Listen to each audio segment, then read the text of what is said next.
নমস্কাৰ সকলোকে সুপ্ৰভাত জনাই মই মোৰ অন্য এটি ভিডিঅ'লৈ স্বাগতম জনাইছোঁ। সাইকেল চলাই আছোঁ। ৰাতিপুৱা 5 বাজিছে। চাইকেলখন লৈ ওলাই আহিলোঁ কাৰণ আজি মই ডিৰাক গেটলৈকে যাম। গৈ থাকোঁতে বাটত পোৱালীকেইটাকো পালোঁ। যে ইমান সচেতন স্বাস্থ্যৰ প্ৰতি ৰাতিপুৱা সোনকালে খোজকাঢ়িব লাগে বুলি ভাবিছে জানিব পাৰি খুব ভাল লাগিল। আৰু এয়া দেখিছেনে হাৰিয়ালি।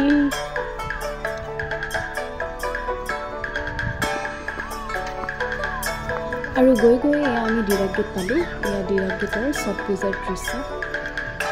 এয়া ৰাতিপুৱা পূজাৰ দৃশ্য। প্ৰায় শেষ হওঁ উভতি আহিলোঁ। ভাবিলোঁ নতুনকৈ হাল বাই থোৱা মাটিত খুব ধুনীয়াকৈ কোমলীয়া কোমলীয়া মানিমুনি ওলাই আছিলে আৰু তাকে দেখি আগৰ দিনাই কথা পাতি থৈছিলোঁ মাৰ লগত।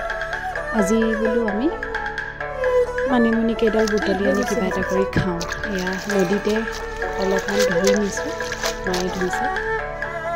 ঘৰলৈ গৈ ভাবিলোঁ ইমান ধুনীয়াকৈ ফুলবোৰ সৰি আছে, শেৱালি ফুলবোৰ, কিবা এটা কৰি খাব লাগিব। অন্ততঃ গাড়ীখনৰ এই অটোখনৰ ওপৰত ৰাখিলোঁ আৰু এয়া ছাগলী গঁৰালৰ ওপৰৰ ছালত পৰা ফুলকেইপাহ ধুনীয়াকৈ বুটলি লওঁ।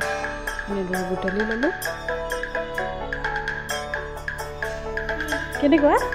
আৰু এইটো আমাৰ ৰাজআলিটো দিনৰ ভাগত কল কল কল কল এবিধ ফল, কল খালে গাত হয় হাতী সমান বল। কি নিছা ভাইটি? ৰাজআলি এইকাৰণে কৈছোঁ ইমান ব্যস্ত এই পথটো। যাব খৰি এমুঠি লৈ কোনোবা যাব, গৰু কেইটামান লৈ কোনোবা যাব, ছাগলী কেইটামান লৈ আকৌ কোনোবা যাব মাছ ধৰিবলৈ। তাৰপিছত আমি আকৌ আহিলোঁ। এয়া ৰোহিত কবিৰ পুলিত কোৰ মাৰি আছে।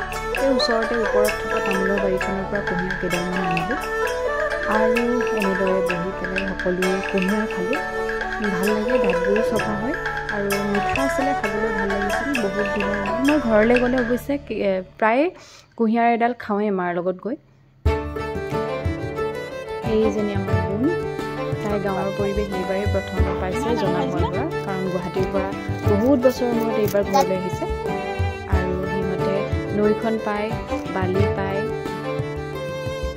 ৰ'বই পৰা নাই। কি কৰিছা বোলো? পোৱালিটো যে বেছি, তাক বহুত সময় যুঁজি মেলিহে ঘৰলৈ নিব পৰা হৈছে। আৰু সিহঁত যোৱাৰ পিছত আমি শান্তিমতে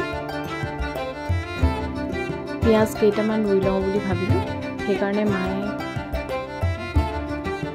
দেউতাই ৰাতিপুৱা কোৰ মাৰি থৈ যোৱা ঠাইবোৰত শুকান গোবৰ অলপমান দি গৈছে। আৰু মই এয়া অসমীয়া পিঁয়াজবোৰ যোৱা বছৰৰে সঁচ মই মাজে মাজে ডাঙৰ ডাঙৰ এটা এটা চাই এনেদৰে দি গৈছোঁ।